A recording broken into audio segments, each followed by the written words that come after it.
All right, guys, we're here. Our first podcast, Puna Lunch Club of 2025. We're here with Coach David Maribra. Thank How's it you for going? coming out, being on the show.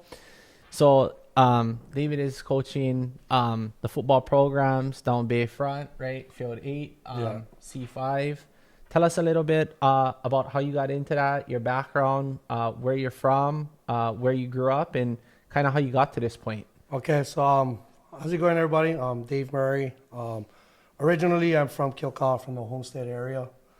I graduated from Keaʻau High School in '96. Had dreams of playing football. Moved on, played up at Santa Rosa Junior College. I had some rough points coming out of high school. Going to UH. With some of my, just trying to get in. Admissions. All the different like NCAA qualifications, and there's all certain steps that you need to get in. And it was a bumpy road. I got my way in to Santa Rosa Junior College. Ended up at UH Manoa. Just so happened my AA degree transferring in. My history my class didn't match up with University of Hawaii at Manoa. I kind of ran out of, at that point I was, at this point God kind of says, football ain't for you, it's time to hang it up. And I came home, and for a couple of years I just did local work. And then, I just came upon a day that one of my brother-in-laws asked me, like, hey, you want to come out and help? You've got college experience, it would be nice for you to help in the homestead. Came out in a homestead, and at that point I just kind of figured out, God set this trend of my end of my road was this, but I had all these bumps in the road. And, from then on I just kind of thought, like, hey, maybe what my duties is to be able to service kids and help them, give them some type of plan to get out, being with all the bumps in the road that I had. And then from there, had a long run. I went from Keaʻau football, been there, won multiple championships. We moved on to Hilo High as part of their 2017, 2018, 2019, and they won the state. I did development training in the off season because obviously, with everything you do, you got to prepare. Mm-hmm.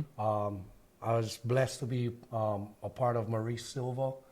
Was a great mentor. I mean, even till today, I don't keep in touch with him as much because he's always with his grandson in the mainland that's up played for Oregon.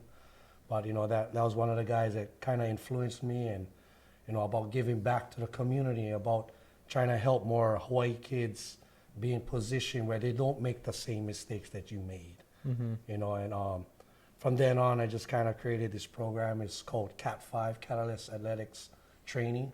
Mm-hmm. The reason why we chose Cat 5 was more of, when you look at the hurricanes, the highest rated hurricane is a Cat 5. So, with every approach, we want to come with the highest standard. Mm-hmm. And, we created this program. Was maybe about 4.5 years ago, 5 years ago. It was like right around COVID. Mm-hmm. And, we got some success. We've had a lot of kids come in through the program, develop, some great skills. And we actually do traveling every year. Mm-hmm. So I'll take, like, my son guys are 12. I'll take some of the 10s, some 14s, and some high school kids. And we'll go travel to the mainland for about a couple of weeks. And, while we're there, obviously we prepare every day. But while we're there, we go visit all these colleges. Because, overall, as a coach, you want to be able to give them vision.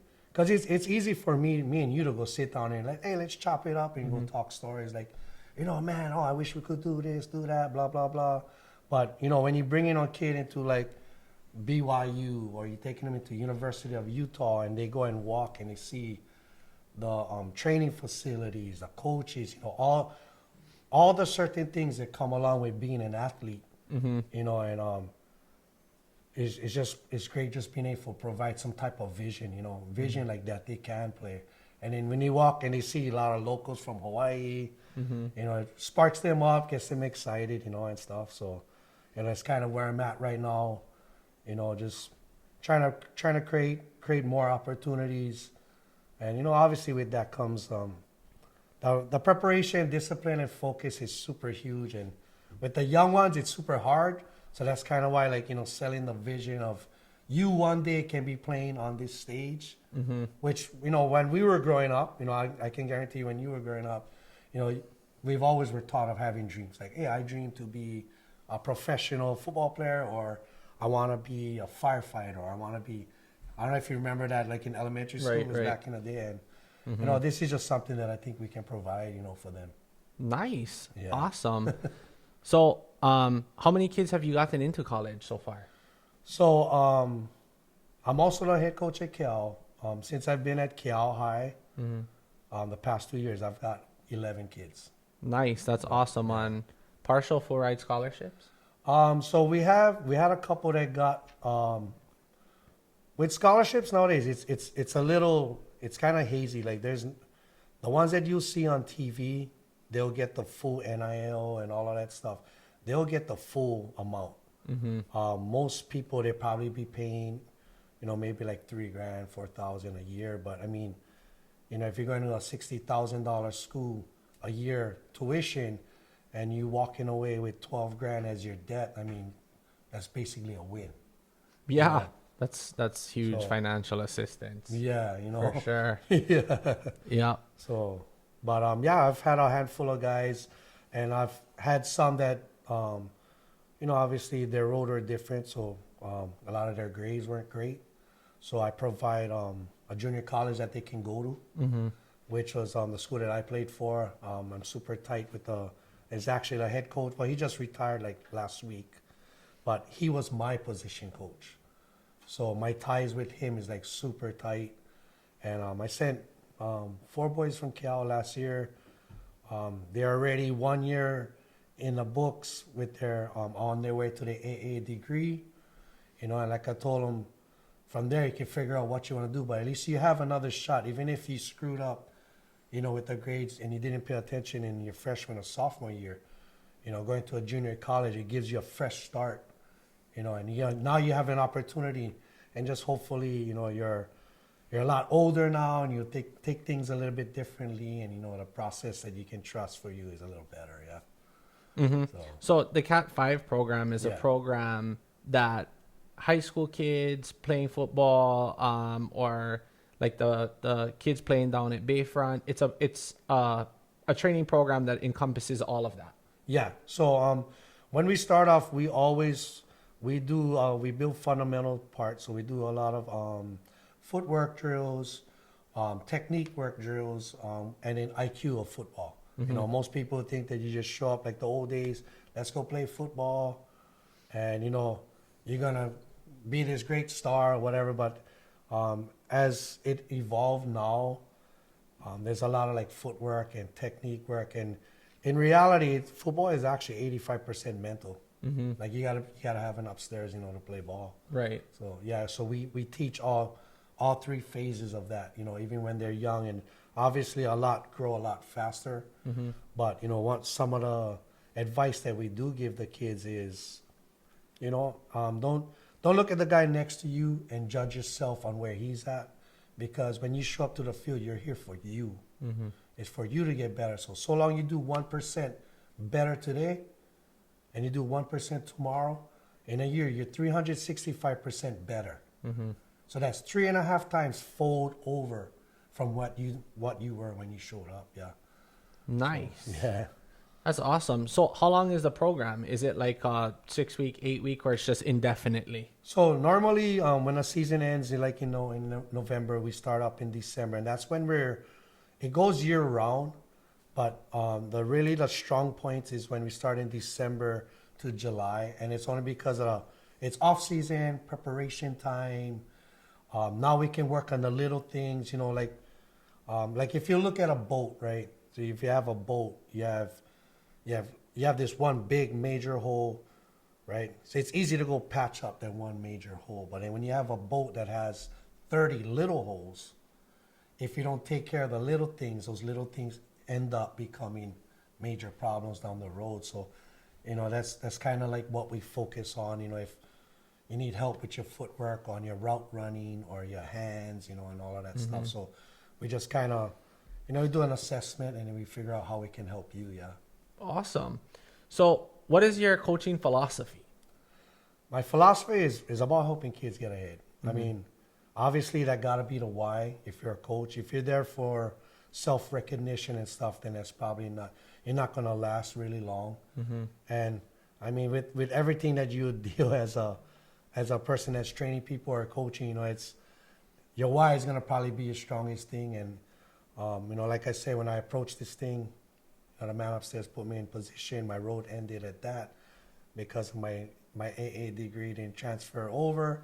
And now, you know, maybe I kind of look at it as, okay, now maybe I can help the younger guys, you know, not make the same mistake and get ahead. So everything's going to fall back to me just trying to help everybody get ahead, yeah.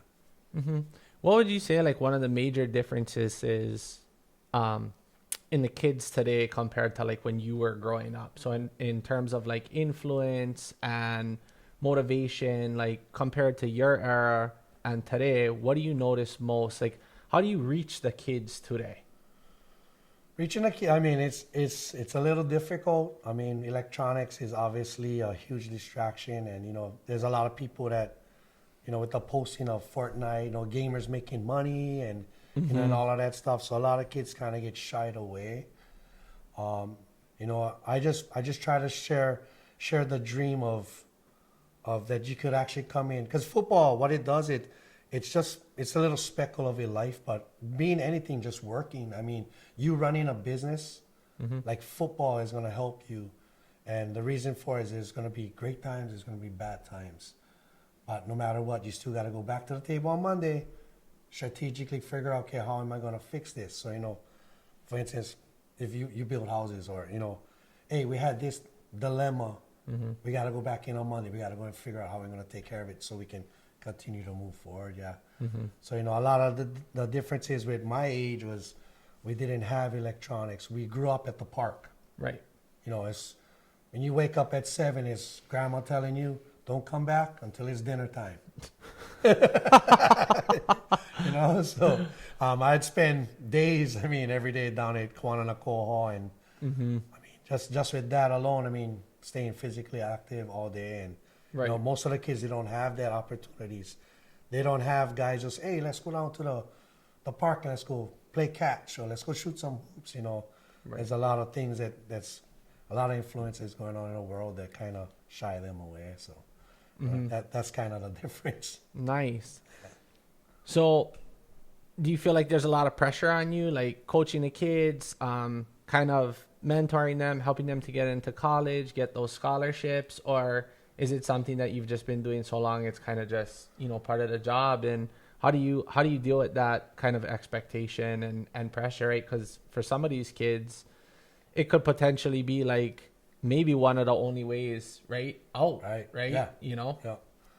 Yeah. So I mean, there is a lot of pressure. I think more of the pressure that I deal with is just when some of them, they don't follow kind of like the guideline that you want to give them, you know, and that's probably the most stressful and pressurous part, because you try to set these athletes with, okay, we need to hit this certain look because these guys are trying to invest $200,000 into your education.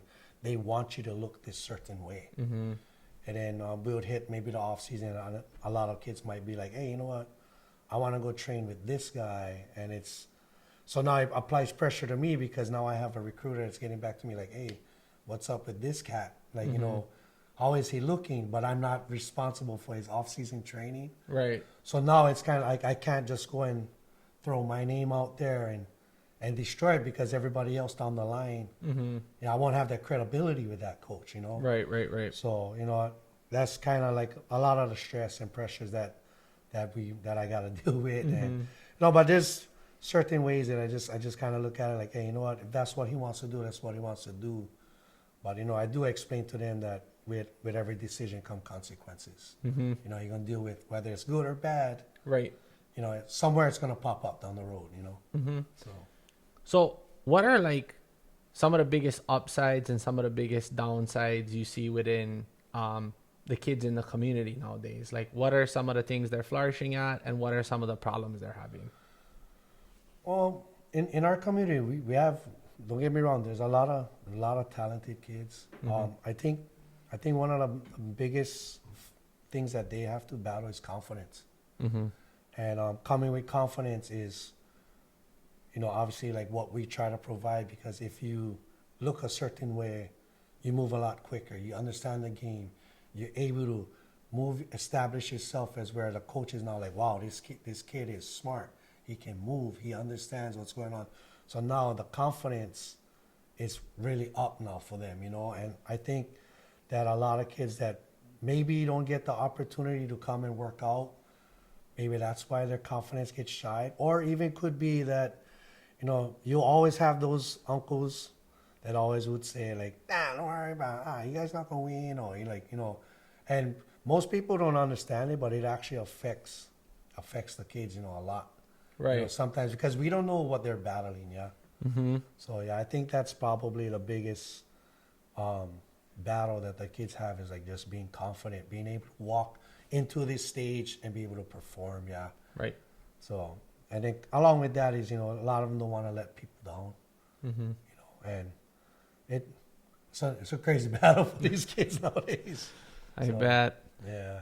Nice. So how do you define success beyond wins and losses?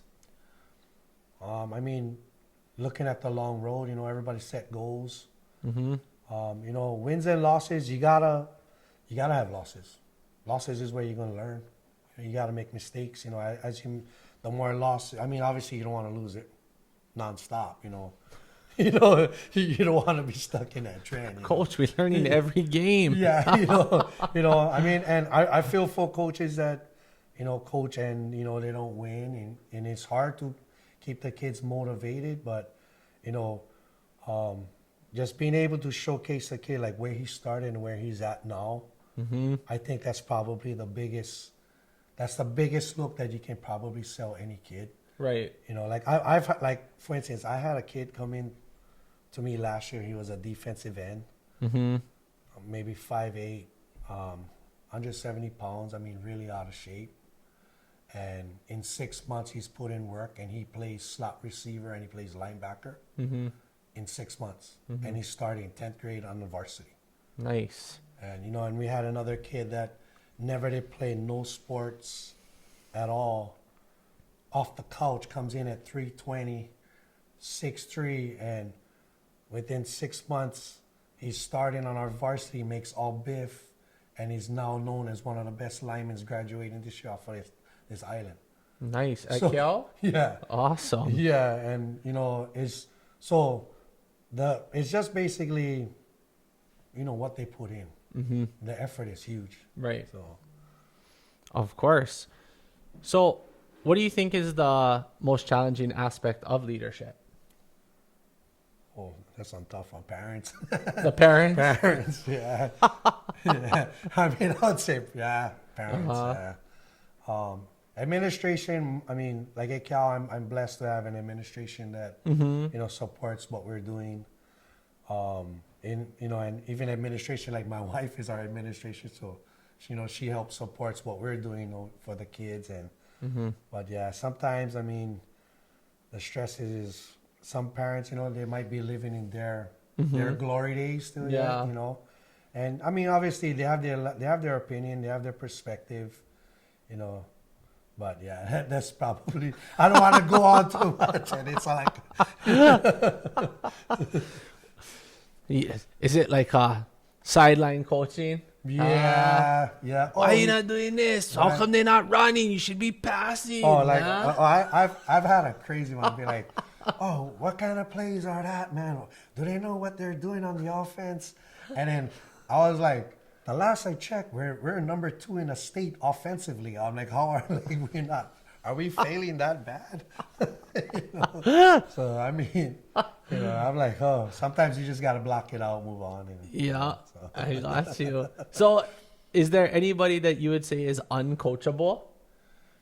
Not really. I mean, you know, everybody there's certain influence that make them a certain way. Mm-hmm. You know, most kids that are uncoachable, I try to, I do everything that I do it where I have enough facts to state my claim.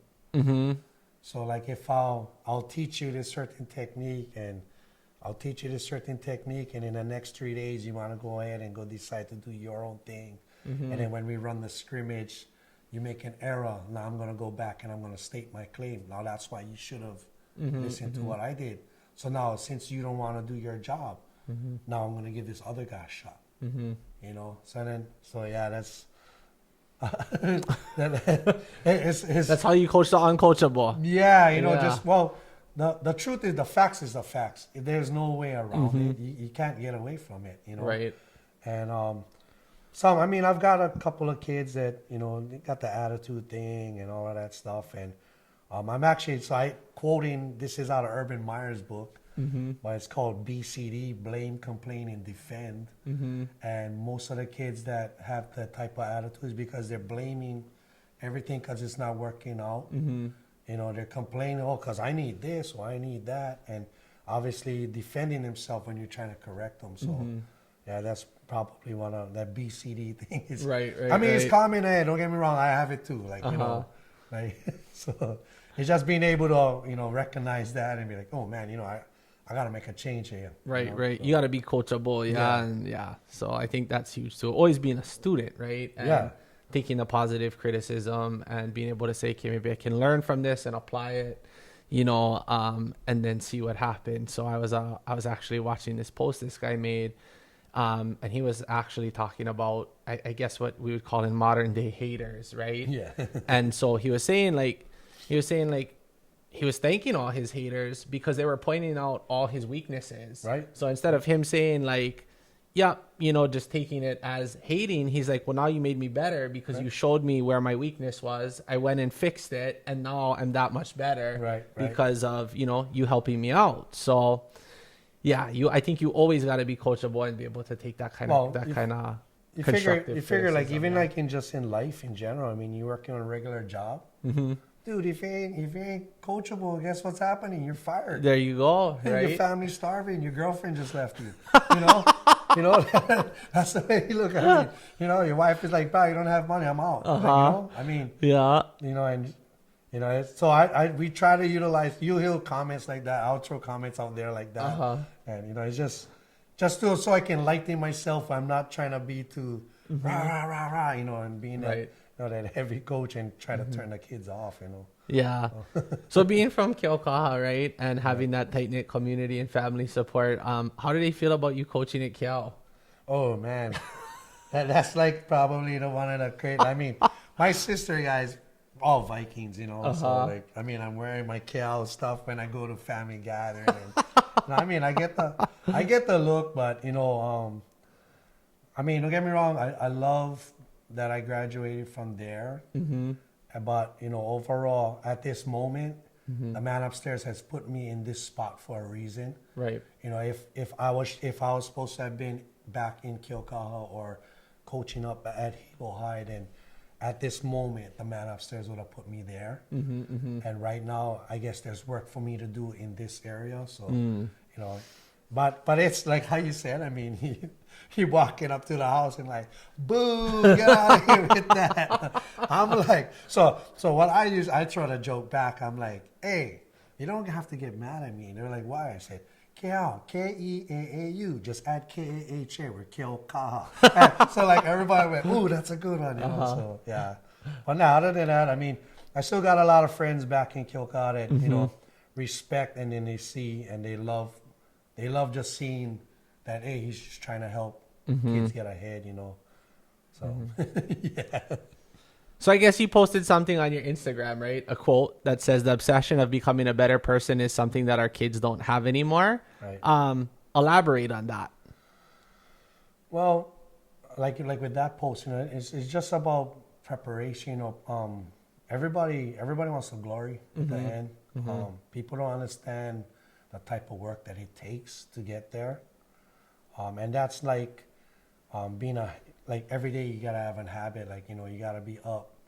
You gotta figure there's 1,000 people trying to get that same position, or they're trying to get that same scholarship. I gotta be able to outwork that guy.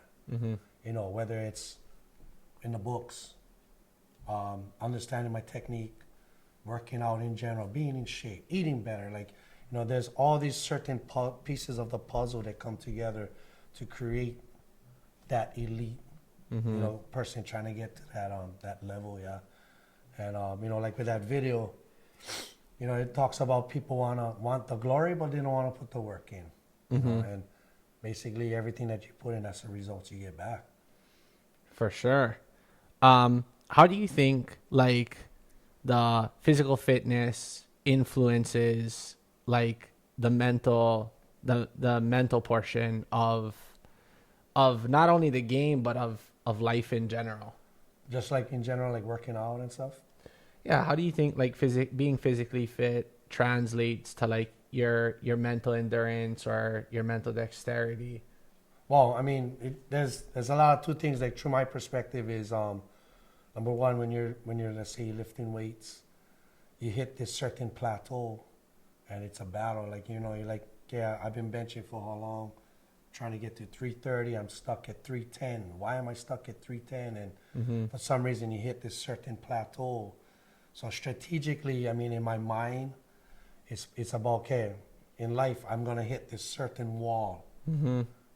How am I gonna battle? So now you gotta start winning that battle in your head. Okay, strategically, what am I gonna do to help break through this barrier? Am I gonna take that step back and look at everything from the outside and figure out how I'm gonna attack it now? You know, and I mean, confidence. I mean, when you're lifting, you feel good.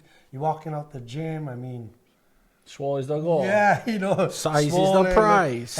ready to go to 4 miles, stand on the wall, and and you know what I mean, and stand hanging out tall, with the surf shorts, And hope you get a job so your girlfriend doesn't leave you. yeah, that's it. That's the one. Looking like a golden ticket walking There we around. go. Yeah. Awesome. Cool, bro. Well, I appreciate all the insight and the knowledge, bro, and having you on. Is there anything you want to leave anybody with? I mean, just attack every day like it's your last. And with how things go in the world, you don't nothing's promised tomorrow. Yep. And just go live it up every day. Yeah, for sure. Time is one of the things that I think people don't realize. They think that they have all the time in the world, right? Yeah. It's what you should spend the most sparingly, though. Make sure you use your time wisely. Yeah. For sure. Awesome, bro. Well, Right this was on. time well Thank spent. you so Thanks for much, coming man. on, bro. I appreciate it. We'll see you guys on the next episode.